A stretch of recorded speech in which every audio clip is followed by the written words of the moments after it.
It's really important that boards continually reflect on their performance. Typically, they do this through board performance evaluations. But boards can do this on a smaller and more regular scale by also doing end of meeting evaluations, both at the end of board meetings and at the end of board committee meetings. I talked to a number of boards who've tried this practice, and sometimes they find it's quite frustrating and doesn't really add value. But let me share about where I have seen it add value. So a couple of years ago I was involved in a board, and around the boardroom table was one director who had a different background to the other directors. He is in fact a leading surgeon. He's a man who truly touches the lives of many with his wonderful skills, his generosity and his manner.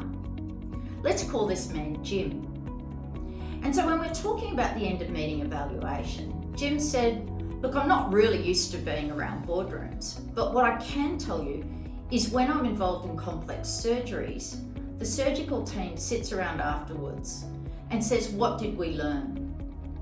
And so I think that's a great lesson to capture in end of meeting evaluations.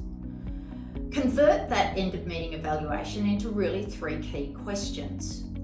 What aspects of the meeting went well? What aspects of the meeting didn't go so well?